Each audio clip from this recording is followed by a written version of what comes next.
que même les dirigeants qui sont au plus haut dans Makambo, vous savez, biloko le moment mboka oyo alliance ya mabe salamatro. Yana lo yengeka te bo de di mboka oyo bateka yango na ba monde des esprits, bateka yango ba kaba dans le monde des esprits, yango moni ekomi kopesa ba répercussion comme pas possible. La démocratie du Congo, c'est l'un des pays où les gens prient tellement en cascade, mais les résultats ne sont pas positifs. Pourquoi? Parce qu'il y a des gens qui vivent dans l'hypocrisie, il y a des gens qui ne veulent pas la vérité. Même le pasteur. Attends, s'il vous plaît. Tiens, moi, qu'on a causé le pasteur. C'est au sein de l'église, corps de Christ. Moi, je suis un peu de magie, je suis un peu de fait étranger dans la catégorie. Dans le niveau, le pasteur va porter-parole. C'est grave. Dans le niveau église et communiquer à cric. Est-ce que miracle, il faut créer un mot? Est-ce que la dîme est un pasteur? La dîme n'appartient pas au pasteur. Ce qui est pasteur à Zolia dîme, non, le pasteur qui prend la dîme de ses fidèles, ce pasteur d'abord lui-même, il sera maudit, c'est écrit. À cause de la cupidité, à cause de l'envie, nous sommes destinés à aussi la dîme dans ma bouche. Parce que le pasteur va consacrer, va appeler, mais nous sommes héritiers de l'église. Ils ne sont pas dans les vrais. Ah oui. Pas déjà à cause de passi. On a mouké à Koufina âge moko 21 ans. Tellement mouké âge à fleur. Mais il faut balancer bien les bottes, il y a des comptes à rendre. On a OP, son étoile. Et ça qui est déjà brillé. Il y a brillé.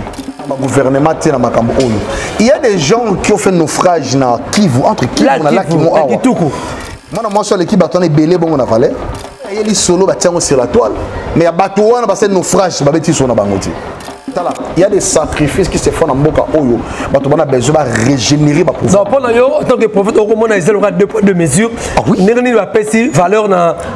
a des sacrifices. Mais il y a plus de 100 personnes qui ont confié à la Kivu. Mais il y a des gens qui ont préserver, régénérer en fait le pouvoir dans Bango.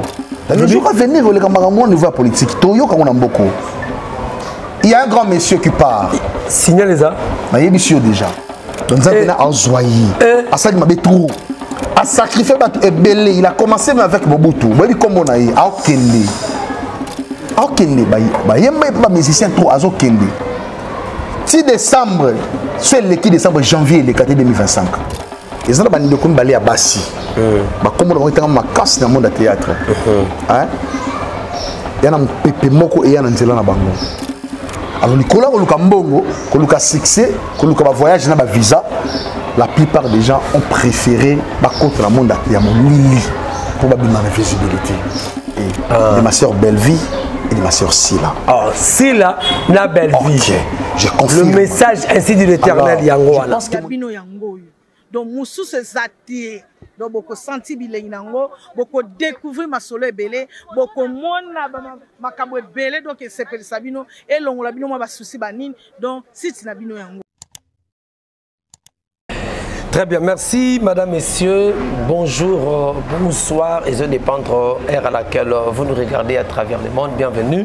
Dans le numéro Yassika, il y a émission Nabino Awana Congo sur cette télévision. Vous allez comprendre que ma voix n'est pas assez bonne parce que je suis un peu convalescent, si je peux dire ainsi, parce que nous avons santé bien.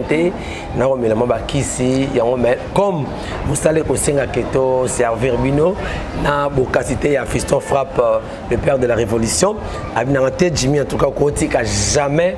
Bandeko Pamba Buena Elvis Pocho et Amoni no 8 ans. Je dois toujours vous servir. En tout cas, merci na manager Oazolo Nangaya parti à Mareza. C'est 4 Kitoko Tozali. En tout cas, n'hésitez pas de venir ici na Mareza pour vos fêtes, vos manifestations. Awana Bandal Lumumba. Vous allez désuter. Merci à maître Patrick aussi pour votre assistance. Merci à Sandra parce que on a Mareza, na Enis, na Mboma, na Pessimino Mpote Mingi parce que vous avez toujours l'habitude de nous donner confiance et que moi espoir Oyoketo Servaka toujours bâtonnier sur la connexion à travers le monde. Merci beaucoup à maître John aussi pour cette opportunité. Merci à Noël Boyembe, na Olivia 001. Alors, En tout cas, là, ça sera un peu difficile, compliqué. C'est un prophète. Il y a mboka, il y a spiritualité, oui, mais sur le plan spirituel, est-ce que tu continues ou bien il y a un œil spirituel il faut respecter les principes voilà, afin que Mboka paye bonga. Et puis on va aussi parler de cette nouvelle triste nouvelle Oyo et na Québec, précisément au Canada. Il y a une Martine Oyo, étudiante il y a 21 ans, congolaise, attendant la Canada pour avoir étude. Oyo, après quelques temps, 2 semaines je crois, à Limouaki, accueilli comme on dans la rivière Oyo Babengi. Saint-Quentin, c'est Quentin, je crois, pour le Canada, dans la rivière, voilà, après une semaine. Mais tout le monde dit, ambassadeur, il y a Congo, Joska Kabongo, à se mobiliser l'autorité awa balobi que il faut exiger une autopsie pour la mort Alexandre. Entre autres, Solango, Mokolo Yalelo awa naba pasteur homme de Dieu Moussou Makambo Koleka. Nango na plaisir na yamba l'homme de Dieu, le prophète Efata. Bonjour prophète Efata. Bonjour Papa Djili. Je crois que c'est la première fois dans Congo Suisse hein. Apparemment oui, mais ce n'est pas la dernière fois. C'est vrai, mais dans Congo Suisse, c'est la première fois. En tout cas, c'est ma toute première fois. Également, tout le monde oui. En tout cas, à s'abonner massivement. Et j'en profite également qu'ils ne seront pas déçus. Nzambe ndi aibinini à permettre à bisoto kutana, à permettre la jonction Oyo. Il y a étant donné que tout le monde a la biso, peu importe la réalité, Oyo je l'ai sur la toile, je sais que Jésus-Christ est vivant. Jésus-Christ est vivant, mais prophète Efata, comment va la santé Yamboka, spirituellement parlant? Ah, Papa Djimi, un grand merci pour nous. Vous savez, déjà, beaucoup de gens qui ont dévié. Et sur le plan spirituel, il y a des anomalies déjà, parce qu'il y a des associations de certains mondes spirituels. Il y a, vu que nous sommes aussi un pays laïque, ce qui fait qu'il y a tellement toute une panoplie, il y a spiritualité. Il y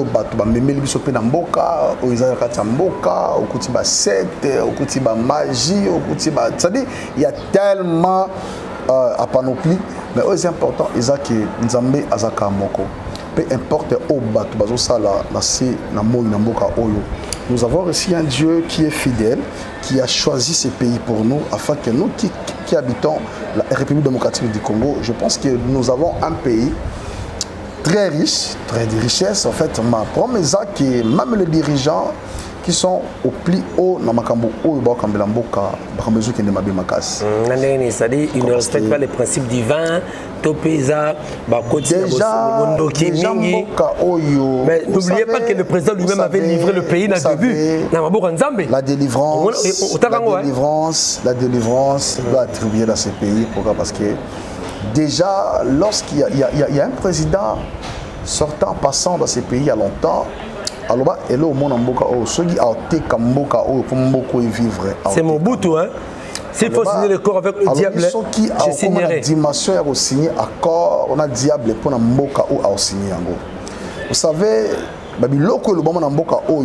l'alliance Yamabé Salamatro. J'aime bien le président de la République actuelle. Il a posé en fait un geste en faisant que à réunir Basala Nzambe, entre autres, je ne vais pas confirmer s'ils sont des vrais ou des faux, mais la manière par laquelle Tribia qui va dédire Mboko dans Nzambe. Déjà, bateau qui va piler à Makamouana. Ils sont d'abord dans la tradition. Parce que ce n'était pas le moment Bangonde Babinga Mambo Basala Makamouana.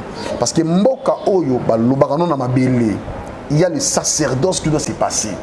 Il y a le yengeka te bo de di mboka o ba teka yango na ba monde des esprits ba teka yango ba kaba yango dans le monde des esprits yango moni ekomi couper ça ba répercussion comme pas possible mais ba de dire mboka na mboka nzambe. La République démocratique du Congo, c'est l'un des pays où les gens prient tellement en cascade mais les résultats ne sont pas positifs. Pourquoi? La meilleure question c'est ça. Pourquoi les résultats ne sont pas positifs? Parce qu'il y a des gens qui vivent dans l'hypocrisie, il y a des gens qui ne veulent pas la vérité. Même les pasteurs. Attends s'il vous plaît. il y a même les gens qui ne veulent pas la vérité. Il y a des gens qui ne veulent qu'on puisse leur dire la vérité. Pourquoi? Parce que les autres là, bit lucratif, il y a intérêt na bango, na ba famille na bango. Allez, bah la moko, mutazalaka de part et d'autre, azala côté mo quelconque, bozuye malamo au PC poste mo quelconque, a bossa ina objectif ya mboka. De place il y a yé kaka, aeko yiba, aeko boka. Même les hommes de Dieu. Mais bah tiens mboko na cause ba pasteur. Parce que toutes les prophéties qui ont été prophétisées dans ces pays, ngana yoka prophétie mo pesa manakamba. Balobaki le 4 président. Attends s'il vous plaît. Ne blaguez pas avec Dieu. Moi, les sectes à Kinshasa, là, ils ne sont pas des églises, ce sont des sectes pernicieuses. Au Sangani, sa prophétie à cause d'un but lucratif, pour encourager le mensonge Mokoboy. Qui est président Moya Namboka, Yena, en fait, Moïse, pendant aucun moment, Namboka, on a souffrance qu'ils ont traversé. Mais ils ont tapé à côté. Ils ont tapé Joseph Kabila. C'est l'accomplissement de la prophétie. Le monsieur a fait son travail, il a fait son époque, il est passé. Mais ce qui est le plus important, les gens qui sont actuellement, qui saisissent ces pays entre leurs mains. Dans la Moussala, il y a aussi un Namboka. Dans la Yébishoki, il y a beaucoup de chaos, il y a un prophète dans le pasteur. Pour nani basangani entre autres na bango moko bani ko luka mbongo na sima ba prophétie bateka ngo de bamankiona prophétie basomba ngo ti. Vous comprenez les dons que nous avons reçus même par les positions des mains, les dons gratuits de l'Éternel. Oh bato bazui mais ba komi ko opérer nango na monde ya molindi. Quand vous dites Makiona, je salue les pasteurs de l'île Sapassa. Babylone sous les vieux wana lobby. S'il vous plaît. Non, il a prouvé Makambo il pas ça là. C'est-à-dire, il est responsable, il assume tout ce qu'il a fait. Mais Ezan Zela Kolandati, moi je pense que Ezala qui peut être un canal par lequel on a la vérité sous Bombama et Bimanangopi. Et qui n'est pas de son côté réservé, Azana est bien. Pourquoi? Vous voyez que si on a le lobby, à cause de la Kin Awa, nous sommes tellement menacés. Parce que sur le lobby, vérité, surtout au sein de l'église, corps du Christ. Balingi bisabango te batika ba sebandumba. Balingi bisabango vérité te batika ba protocole. Balingi bisabango vérité te batika magie batika ba kisa molili. Balingi ba fait étranger dans cette église. Alors Babylone quand nous dénonçons ce genre des histoires.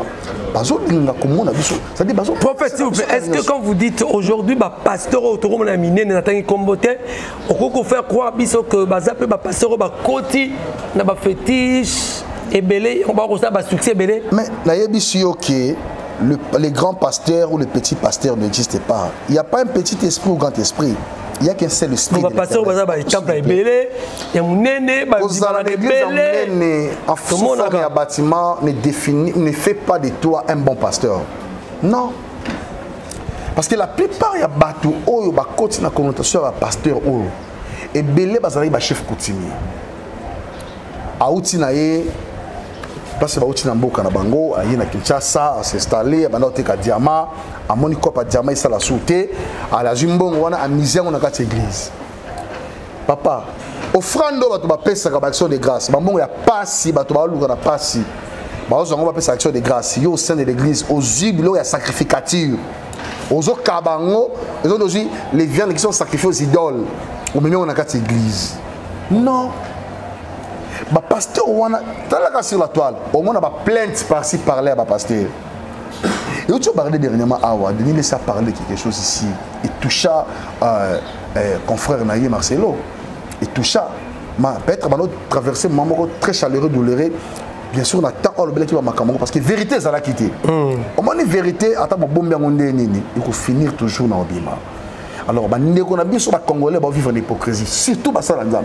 Il y a une vérité. Soyez bien vérité à Tomboki, soyez bien vérité à Siliki. Est-ce que les piliers, il y a cette doctrine, ils sont respectés en haut. Dans le niveau, les pasteurs vont porter parole. C'est grave. Mais ça m'a bêté. Ça m'a bêté. Ça m'a bêté par rapport à Yannick. Ça m'a bêté. Et comme hypocrisie. Porte-parole, donc spirituellement parlant, ça n'a pas de sens. Non. Comme il n'y a pas porte-parole, TV, ce n'est pas normal.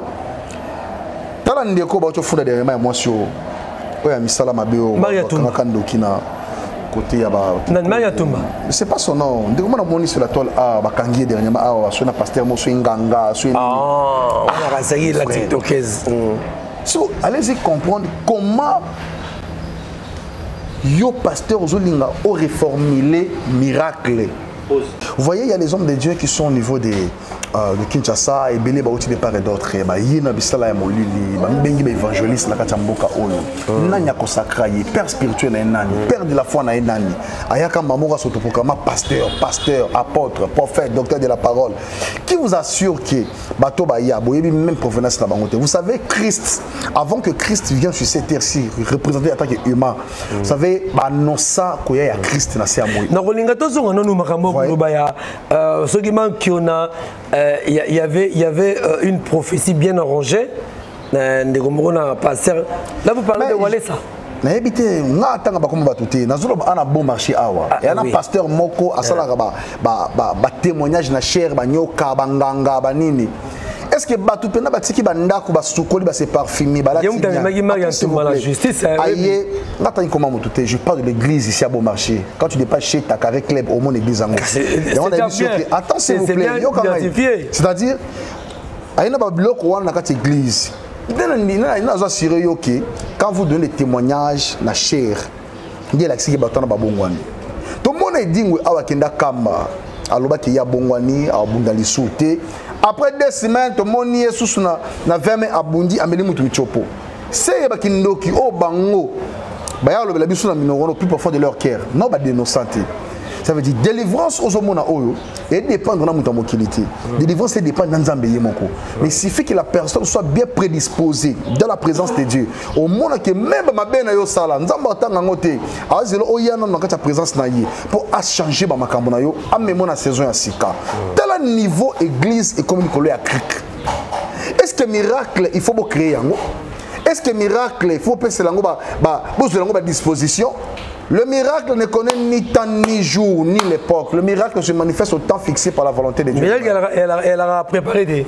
Mais il y a un moment où pasteur rebelle va miracle a préparé un moment. Il y a un moment qui on a. Il y a un moment où sert wana gabi non, nganga wana zo dénoncer ba makamo oh ane nganga te. Ba futi un individu mo futi mbongo na kombo église ali bobimisa ngo sur la toile vraiment. Bo banga su nzambo prophète. Na lingina tu na moto na moroboye. Est-ce que la dîme est un pasteur? Vous savez, déjà, quand vous avez dit solo à dîme est un pasteur. Il faut attendre l'écriture bien. Les gens sont en train d'interpréter les écritures par rapport à la sagesse humaine. Parce qu'il y a des athées, même les docteurs de parole, athées basés belé. On est Christ. Moi, si on a en l'impudicité, adultère, aya Christ a dit oh non, sumukate abambaye libanga mutaliboso. Mutabambaye libanga zalati. Ba docteur de la parole bazalaï wana, ba docteur de la loi bazalaï wana. Pour dire que notre travail n'a mafia, ba y a une vérité. Alors quand vous parlez de dîmes, dîmes, ils ont la source nango. Muto banama ma opé sa dîme, ils ont Abraham. Vous savez, lorsqu'Abraham a coûté Melchisedec, mais la Bible a déterminé que Melchisedec, le roi de Salem, a coûté Abraham a payé dit offrir l'Holocauste à Moutaïbi. Mais Abraham a rappelé la mission dans Zambé. Mais tant qu'Abraham a coûté Sarah, ça n'a pas problème. Est-ce qu'Abraham fallait créer un miracle à Luka, à influencer le pasteur Moko, à influencer le sacrificateur Moko pour bazoyer le PC en botte? Non. Mais l'autre année, maman, ils ont mais ceux qui pasteur Azara Kolia Dim, pasteur Azara maudit. Dans le lobby qui pasteur Azara maudit. Mais c'est là la carte à service. Déjà la carte image moko déjà la carte à service, il y a église. Ndeko zela na l'action image moko, il y a un pasteur autre anda qui landai hein.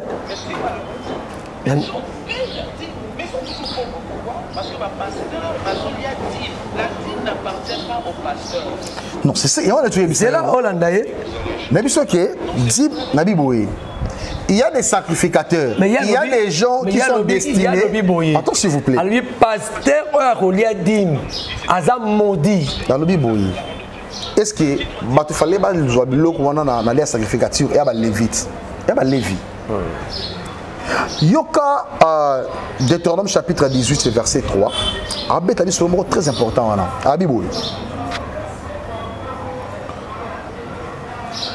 Voici quels seront les droits des sacrificateurs sur le peuple, sur ceux qui offriront un sacrifice en bœuf ou un agneau. On donnera au sacrificateur l'épaule, le mâchoire et l'estomac. On a 3 catégories de bataille. La plupart des pasteurs, les viandes qui sont sacrifiées aux idoles. Il y a à cause de la cupidité, à cause de l'envie. Nous sommes destinés à aussi dignité dans ma boque. Parce que les pasteurs sont consacrés, ils sont appelés, mais ils sont héritiers de l'église. Donc, le papa est pasteur, papa Koufi, moi on va remplacer. Le va remplacer s'il vous plaît. Le moi on pasteur, avec un camarade, camarade de papa est pasteur, il peut créer, à une place na ye. Alléluia, Hosanna, mais ils ne sont pas dans les vrais. Ils sont sainte doctrine. Même ils fait étranger dans l'église. Il y a des gens qui battent. Na ba foyer, na ba famille, na ba ndako, na ba misala. Il y a des gens qui ont certaines réclamations spirituelles comme pas possible. Il y a des gens qui ont makambo oyo, dîmes, ils font la banzela. Les offrandes, ils font la banzela. Les sacrifices, les actions de grâce. Zamba da zo baté pas le babilo konyoso. Zamba mukolo. Ah oui. Très bien, merci beaucoup prophète Efata. Alors, prophète, il y a une triste nouvelle Oyo. Et c'est l'équipe Namboka au Canada, précisément à Québec. Oyo, une jeune étudiante qui s'assa à Kenya, à l'âge de 21 ans, a se retrouvé après 2 semaines à Bungaki à Koufi. Bamouni na Maï. Na c'est ce qui quinté wana ce qui revient wana bon ce qui quinté. Alors, tout le monde ambassadeur na biso monsieur Jokas Kabongo et Congo na Canada. En tout cas, tout le monde les a mobilisés, Mbok les a mobilisés.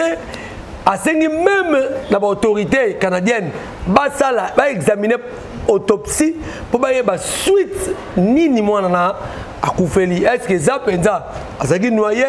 Est-ce que va vomir? Est-ce que tant de questions?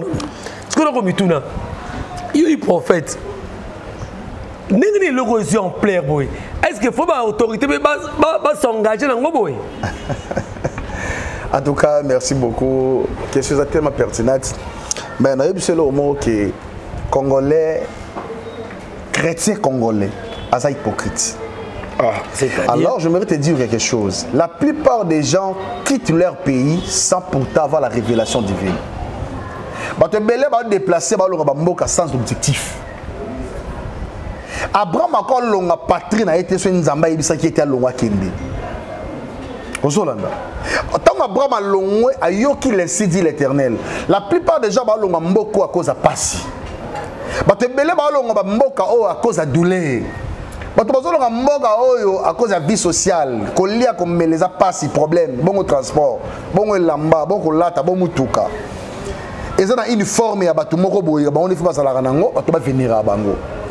Alors, quand il y a un moi si en tout cas, je souhaite nécessaire mes condoléances dans toute la famille Yandeko Oyo Alexandra Martin.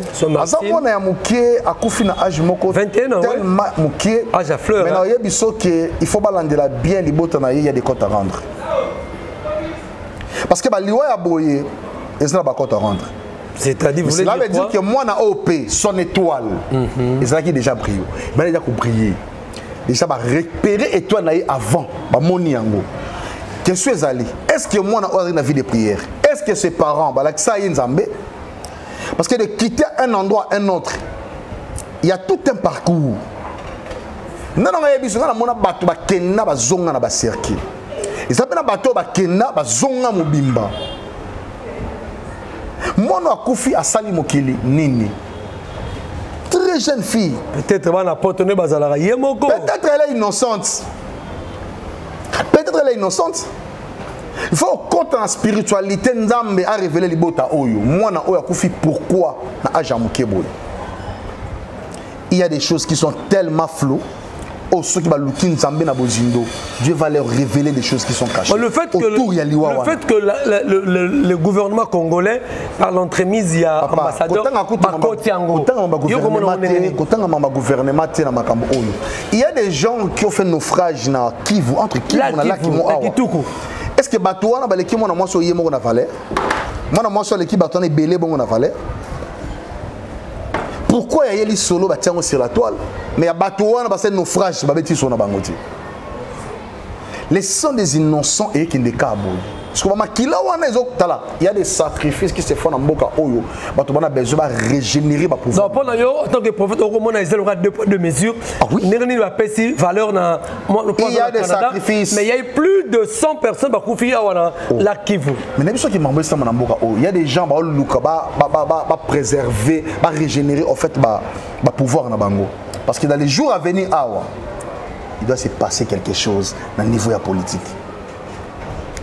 Le lobby? Dans les jours à venir, au niveau politique, il y a un grand monsieur qui part. Signale les a. Il y a monsieur déjà. Tu mets sur la prison, il y a en prison. Là, c'est en prison. Et c'est quand on est en prison.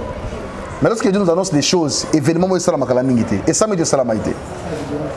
Bientôt, si tu es en décembre, il y a un événement au niveau politique. Il y a un mouvement qui est en Kenya. Donc, il y a un zoyer. À sacrifier, il a commencé avec Mobutu. Comme on a eu, à Kenya. À Banana Mobutu. Ah oui. À Ena Musée. À Kenya. À Kena Joseph. À Zana Fachi. À Kenya. À Kenya. Il y a un musicien trop à Kenya. 6 décembre, c'est le 4 décembre, janvier 2025. Beaucoup de image pour péper les gens en Mboka, Boyoka. Pourquoi? Parce qu'il y a bateau, ils ont ganga. Vous sacrifiez des gens en désordre. On dirait bateau, il faut régénérer le pouvoir. Non. Et Dieu va frapper fort. Il y a des gens qui sont héros dans l'ombre. Mais Hébreux 4:13, il a dit qu'il est caché devant l'Éternel. Et là, il va tout est devant Dieu. Quand on a mis ça, ce qui le sent, il y a une seule personne comme Abel et gang. Il y a combien plus forte raison qu'il a battu belé ou Baluka ba moyen na ba pas si coûte. Bon sacrifier bango. Alors prophétiquement parlant, la situation qui prévaut dans l'Est, bino beaucoup mon ndengeni. Oui, bimbo na biso. Na tso biso ay bato ba hypocrite to. Il y a des hypocrites dans beaucoup basé belé. Na biso lo moko au monde ba mikanda ba signer ça bato comme les accords. Hein? Ils ont bato musu ba signer accord té mais à coup accord le kola misa. Maintenant, quand on a accord le messa, on va dire la table ronde, on va dire kito, on va dire ya, au coude. C'est-à-dire, n'a pas président, on va ça va faire ensemble dans Mboka Oyo. Et on a expliqué ok, bah bomi Mboka Oyo en majorité, ce sont des hommes de Dieu. Bana secret en Mboka. Par contre, les hommes de Dieu va contribuer parce que le pur à l'avenir dans Mboka Oyo, c'est grâce aux prières des hommes de Dieu. Ce qui réellement, au moins on va dire Mboka na Mboka Nzambe. Mais sûr que formule au va saler la qui a failli à la bonne côté. Yozo benga mutu asa destiné au salé loko ata salam. Non. Pour moi qui ezaba magouyi, bato banika ba cop na bango, c'est azumbongo ya loda kei. Non, il y a des gens qui souffrent dans notre pays. Ceux qui nous ont battu limité na mboko, ils ont déclin. Très bien. Ceux qui nous ont battu limité, ils ont déclin. Tout ce qui est vraiment dans ce cas. Mais n'ayama kayo l'autre fois au lobela abiso makambo, il y a ba comédien. Olobaka opesaka prophétie na ndeko Charlie hein, vu de loin. Olobaka tout le monde a dit que Charlie a dit tout le monde a dit ce qui est arrivé parce que ok. Maintenant le message les locaux mon a pas comédien. Parce que le message des alliés bazar dans les bancs le pire viendra ou comment?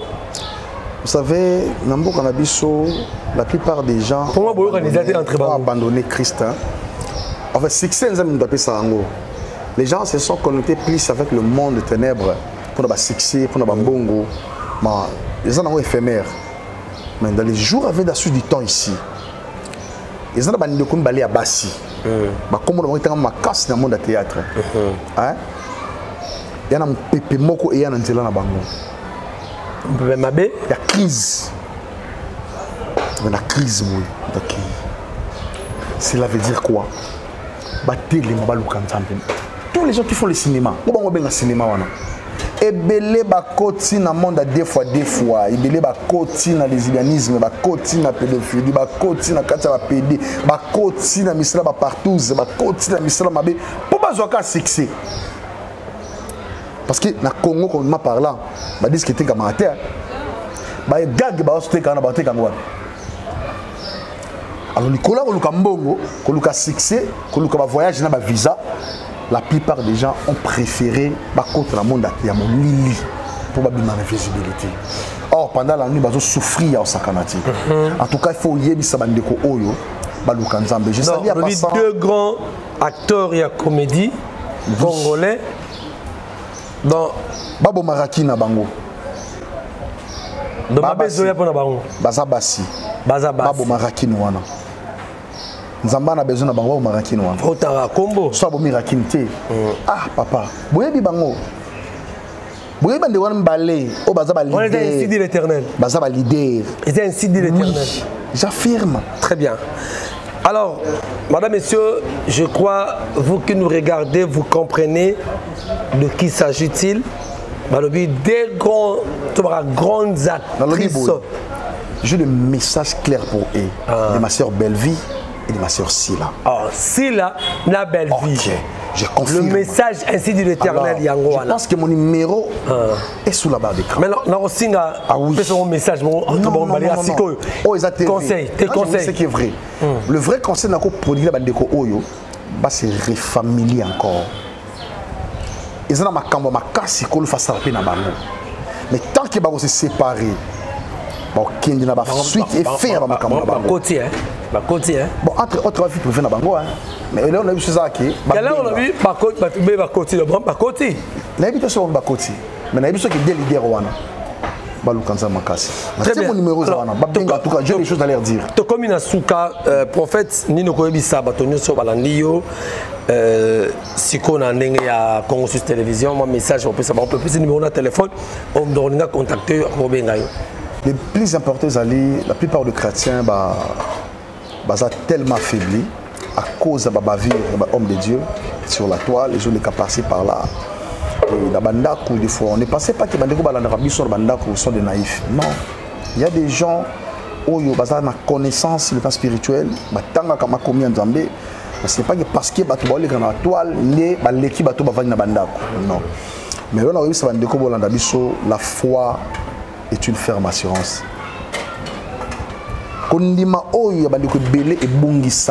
Ce n'est pas pour rien que Christ a prié pour la pierre. Je priais pour toi toute la nuit pour que ta foi ne défaille point. Et quand tu seras converti, affirme aussi tes frères. Et ça va nous découvrir dans le moment où il y a un problème tellement, mais il faut expliquer à mon nez. Mais on a ignorance on a qui na semble parce que pasteur parce que bêtise mon frère ma soeur le salut est individuel à tout le but que semble il y a toujours quelque chose qui va t'attacher. OK. Yana lo moko oluka nzamba salela yo nano zuyango te muta pesa muta mokilité pour famille babandona yo rakine par-ci par-là. La seule personne qui est mieux placée au Sungo dans Makamba Kanzambi. Alors, bah, c'est pour ça que nous avons Nzambi dans Bozindo. Puis, on conseille mes parents ébélés vis-à-vis de Banana Bango. En tout cas, mes parents mingi associés Banana Bango dans la vie de prière. Les enfants sont tellement exposés parce que c'est dans mon pépé moi qui l'épidémie. Et vous bêta presque le monde de Mobimba. Mais ils ont de 0 à 15 ans, de 0 à 14 ans, 15 ans. Très bien. Et ils ont pas d'amitié trop. Ok, rapidement, alors, je pense que les contacter le prophète. Je pense que mon numéro est affiché sur la barre d'écran, plus 243 82 21 78 677. Oh, nous sommes qui a touché dans ma cambo. Surtout, je précise bien, programme, problème et prière. Très bien. Solution, on a ça y est, maintenant, on a ça. Merci, madame, messieurs. Nous sommes arrivés à la fin de cette émission. Le plaisir a été pour moi de recevoir pour Nabino les prophètes Efata. Je crois vos remarques et vos suggestions seront toujours les bienvenues. Merci de l'assistance. Il y a Benjamin de Papa Libandi. En tout cas, nous avons Pambolisi Kazali. Merci à Fiston Frapp. Merci à Maître Bola. En tout cas, à Angola, loin de la radio Kinshasa. Merci à Elvis Pocho, manager. Sandra et Nice, Maître Patrick, on a Marisa, en tout cas, nous avons Mingi. Alors, vous vous abonnez massivement à la chaîne Nabino. Vous ne serez jamais déçus sur Amazon. Prochainement, je crois que c'est une deuxième série. Pour parler d'autres choses. Alors, ciao. Donc, Moussou se zati, donc beaucoup senti bilé nango, beaucoup découvrir ma solo belé, beaucoup mona ma kabwe belé, donc c'est per sabino et l'on la bino ma